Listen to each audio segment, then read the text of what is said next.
दोस्तों, पिछले भाग में हमने देखा कैसे जंगल के सारे पंछी मिलकर रानू चिड़िया के भाई के शादी में निकल पड़े। मम्मी, हमें बहुत मजा आ रहा है। हाँ मम्मी, वहाँ पर मेरे कुछ दोस्त भी हैं। मैं वहाँ पर जाकर उनसे बहुत सारी बातें करूँगा और नए नए खेल भी खेलूँगा। हाँ बच्चों, पर नए दोस्तों के साथ अच्छे से रहना और अपने जंगल के साथियों को भूल मत जाना, वो हमारे मेहमान हैं। मम्मी, और कितनी देर लगेगी? बस थोड़ी देर और बच्चों, हम बस पहुंचने ही वाले हैं। सारे सफर का मजा लेते हुए जा रहे थे। शिकारी चील और उसके साथी उनके पीछे पीछे आ रहे थे। अरे बॉस, वो सब तो बहुत तेजी से आगे बढ़ रहे हैं। अगर हम ऐसे ही धीरे धीरे उड़ते रहेंगे तो वो हमसे आगे निकल जाएंगे। अरे साथियों, जरा जोर लगाओ, वरना जो दावत हमें मिलने वाली है उसे भूलकर हमें घास फूस खानी होगी। इसीलिए उड़ते रहो, हमें हर हाल में उन तक पहुंचना है। इधर पहाड़ों पर रानू चिड़िया का परिवार सब पंछियों का इंतजार कर रहा था। अरे बेटा, बहुत देर हो गई है पर वो अभी तक नहीं आए। पिताजी, वो सब आते ही होंगे। हमें उनके स्वागत की तैयारियों में लग जाना चाहिए। हाँ ठीक है, सब भूखे प्यासे होंगे। मैं देखता हूँ खाने की तैयारी कहाँ तक पहुँची है। खाने की खुशबू तो चारों तरफ फैल रही है। अरे भगवान, तुम क्या बना रही हो? खुशबू तो बहुत बढ़िया आ रही है। मैंने सारा खाना बना लिया है, बस सबके लिए थोड़े समोसे तल रही हूँ। जब सारे आ जाएंगे तो आप भी उनके साथ खाने के लिए बैठ जाना। तभी हेलीकॉप्टर की आवाज आने लगती है। लगता है मेहमान आ गए हैं। पंछी हेलीकॉप्टर उतर जाता है। एक एक करके सारे पंछी नीचे उतरने लगते हैं। रानू के बच्चे दौड़कर अपने नाना के पास आ जाते हैं। नानू, हमारे प्यारे नानू। मेरे प्यारे बच्चे। बाकी बच्चे उन सबको देखकर शर्माने लगते हैं। अरे बच्चों, इधर आओ, मैं तुम्हारा भी नानू हूँ। सब उनके पास आ जाते हैं। बच्चों, सफर कैसा रहा? कहीं कोई परेशानी तो नहीं हुई? अरे नहीं नहीं पिताजी, सफर तो बहुत अच्छा था। राजा जी ने हम सबके लिए पंछी हेलीकॉप्टर की व्यवस्था की थी, इसीलिए हमें इतनी दूर तक आने में कोई परेशानी नहीं हुई। चलो बच्चों, घर के अंदर चलते हैं। बाहर बहुत ठंड है, तुम्हें सर्दी लग जाएगी। बच्चों ने इग्लू के घरों को पहली बार देखा था। अरे ये कैसा घर है? अगर हम इसके अंदर जाएंगे तो लोग शादी में नहीं बल्कि हमें देखने आएंगे। वो कैसे मीनू मौसी? अरे पगली, जब हम ठंड से मर जाएंगे तो सारे पंछी हमें ही देखने आएंगे ना। नहीं रे बाबा, फिर तो मैं इसके अंदर नहीं जाऊंगी। नहीं नहीं मीनू मौसी, पिछली बार हमें ऐसा ही लगा था। आप अंदर तो चलिए। एक एक करके सारे इग्लू के घर के अंदर चले जाते हैं।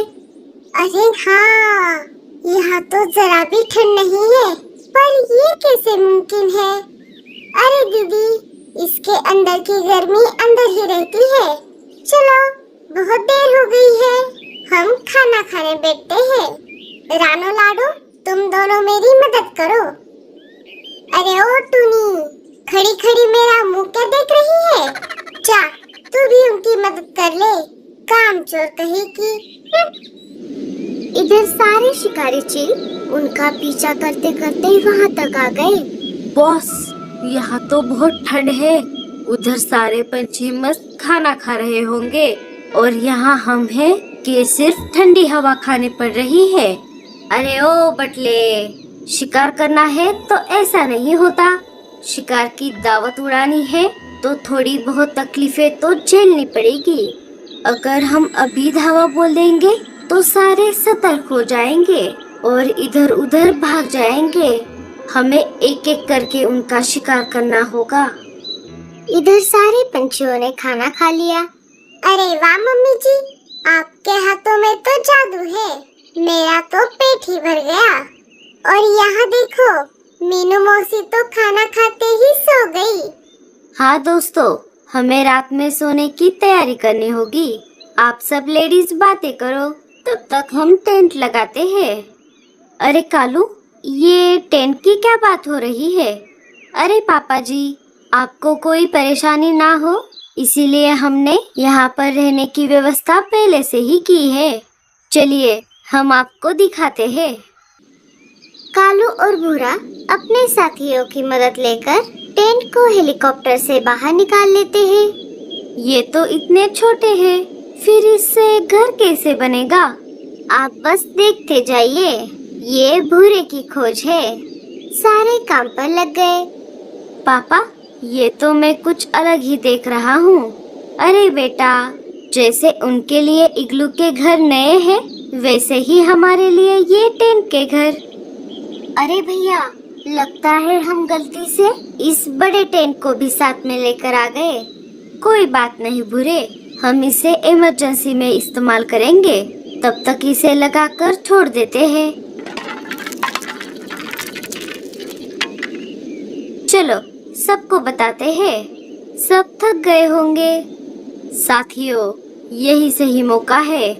अरे बॉस, आखिर हमारा इन पंछियों को खाने का समय आ ही गया।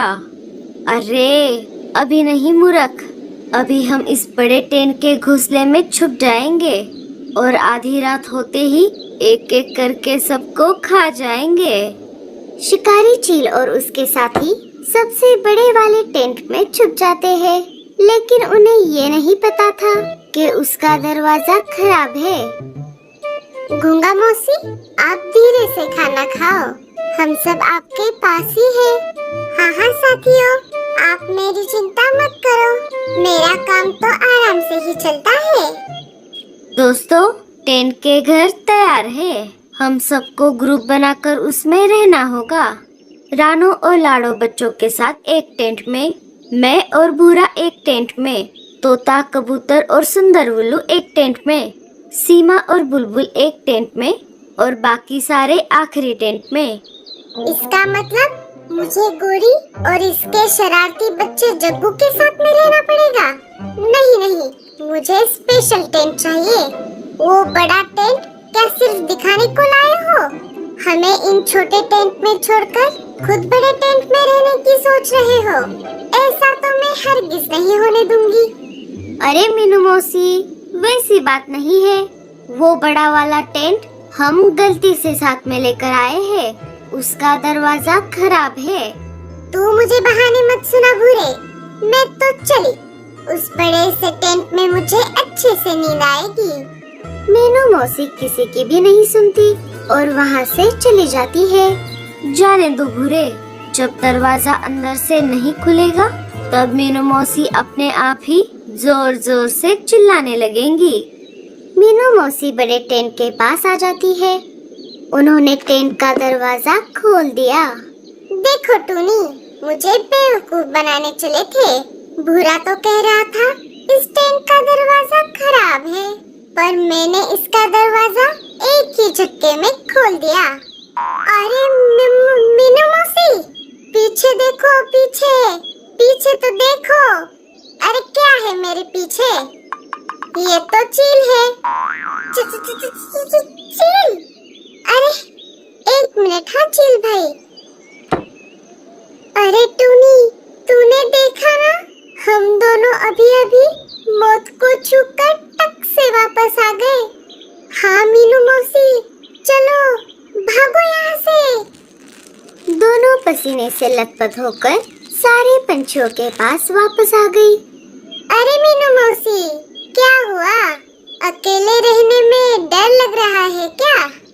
अरे नहीं नहीं गोरी, हम तो यहाँ मेहमान हैं और यहाँ आकर झगड़ा करना हमें शोभा नहीं देता। तो हमने सोचा क्यों ना अपने साथियों के साथ ही रात बिताई जाए। ये हुई ना बात मीनू मौसी। और हाँ, अगर आपको किसी चीज की जरूरत पड़े तो हम यही है। चलो साथियों, काफी रात हो गई है और ठंड भी लग रही है। हमें अब सो जाना चाहिए। अरे मीनू मौसी, क्या हमें इन सबको नहीं बताना कि बड़े वाले टेंट में शिकारी चील छुपे हुए हैं? अरे चुप कर पगली, मैंने उस टेंट का दरवाजा बाहर से लगा लिया है। अगर अब हम सबको ये बात बता देंगे तो सब तरफ अफरा तफरी मच जाएगी, इसीलिए तू अपना मुंह बंद रख। चील दरवाजा खोलने की बहुत कोशिश करता है, लेकिन दरवाजा बाहर से लॉक हो गया था। अरे बॉस, उस चिड़िया ने तो हमें रंगे हाथ पकड़ लिया। हम उन्हें हमारे झांसे में फंसाकर खाने वाले थे, पर उल्टा हम ही फंस गए। इधर सारे अपने अपने टेंट में बिस्तर लगाकर सो गए। दोस्तों, आगे क्या होगा? क्या रानो के भाई की शादी हो पाएगी या चील उन सबको खा जाएंगे? देखेंगे अगले पार्ट में।